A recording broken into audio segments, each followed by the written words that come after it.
हिंदी की तैयारी के लिए चैनल को सब्सक्राइब करें और नई वीडियोज़ की जानकारी भी आपको मिलती रहे, इसके लिए घंटी भी दबाएं।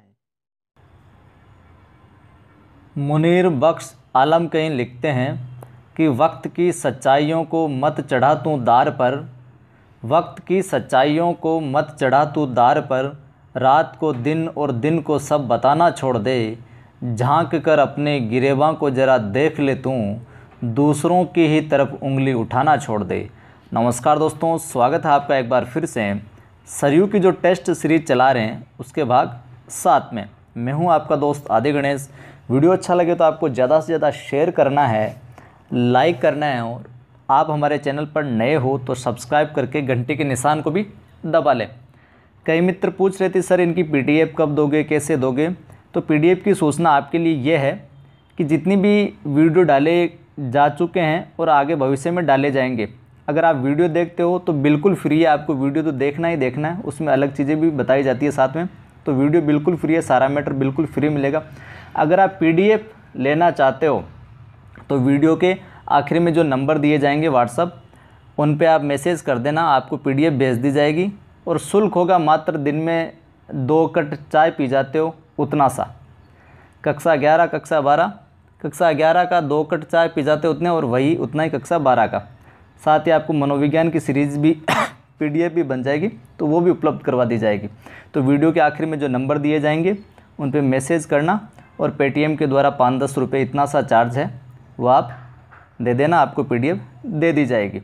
तो चलिए शुरुआत करते हैं। इस अध्याय में यशोधरा और भारत की श्रेष्ठता 2 कविताएं हैं। यशोधरा संकलित है, मैथिली शरण गुप्त द्वारा कृत है ये। पहला प्रश्न देखते हैं, मैथिली शरण गुप्त का जन्म कब और कहाँ हुआ था? 1886 में चिरगांव झांसी में। कब हुआ था? 1886 में चिरगांव झांसी में। मैथिली शरण गुप्त के साहित्यिक गुरु कौन थे?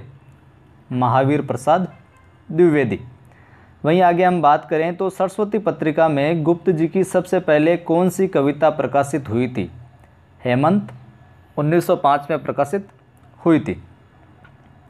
अगर इनकी गुप्त जी की मौलिक रचनाओं की हम बात करें तो उसमें जयद्रथ वध आती है, पद्य प्रबंध, भारत भारती, शकुंतला, रंग में भंग, पत्रावली, वैतालिक, किसान, पंचवटी, स्वदेश संगीत, हिंदू, शक्ति, गुरु तेग बहादुर, वन वैभव, झंकार, साकेत, यशोधरा, द्वापर, सिद्धराज, नहुस, मौर्य विजय, मंगलमठ, विपदगा, गुरुकुल और विष्णुप्रिया, ये इनकी मौलिक रचनाएं हैं। आगे हम बात करें 5वें प्रश्न की ओर कि ब्रिटिश सरकार ने गुप्त जी की राष्ट्रीय चेतना के कारण कौन सी कृति जब्त कर ली थी? तो भारत भारती इनकी जो रचना थी, कृति थी, उसको जब्त कर लिया था। उसमें राष्ट्रीय चेतना से ओतप्रोत कविताएं थी, काव्य था। और इस पर भारत भारती पर ही इनको मंगला प्रसाद पारितोषिक भी मिला था। गुप्त जी को आधुनिक युग का वैतालिक तथा आधुनिक युग का तुलसी भी कहा जाता है। ध्यान रखना, गुप्त जी को आधुनिक युग का वैतालिक व आधुनिक युग का तुलसी भी कहा जाता है। वहीं गुप्त जी को सामंजस्यवादी कवि किसने कहा? आचार्य शुक्ल ने। आचार्य शुक्ल ने कहा कि मैथिली शरण गुप्त जो है सामंजस्यवादी कवि है। 8वां प्रश्न, गुप्त जी के पिता सेठ रामचरण जो थे वो कविता प्रेमी थे और वे किस उपनाम से कविताएं लिखते थे? कनकलता नाम से लिखते थे। 9वां प्रश्न है, वह कौन सी कृति थी जिसके कारण मैथिली शरण गुप्त को राष्ट्रीय कवि कहा जाने लगा?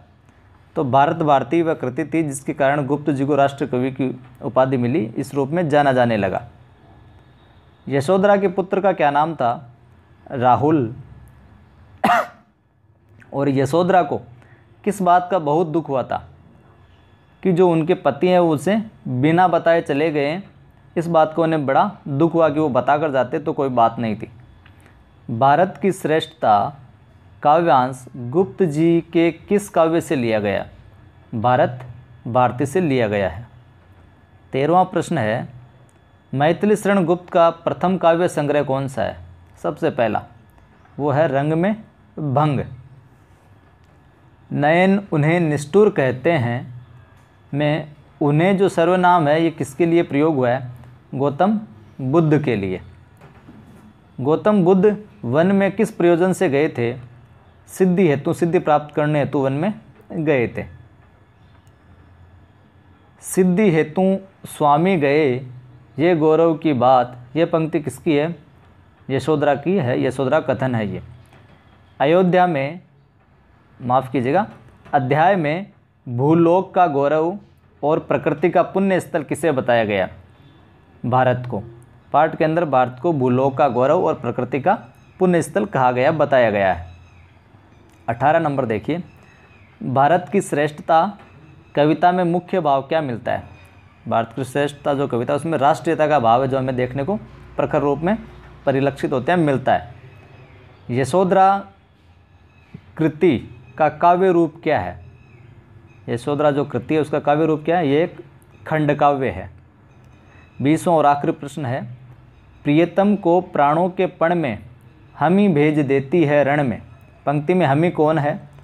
क्षत्राणियाँ जो होती है या क्षत्राणी जो स्त्रियाँ हैं वो भेज देती है कि प्रियतम को प्राणों के पण में हमी भेज देती है रण में, कि जो प्रियतम प्यारे हैं उनको रण में हमी है जो भेज देती हैं। तो शुक्रिया दोस्तों, ये थे कुछ विशेष प्रश्न इस वीडियो में। और PDF चाहिए तो दिए गए नंबर पे आप व्हाट्सअप मैसेज करें।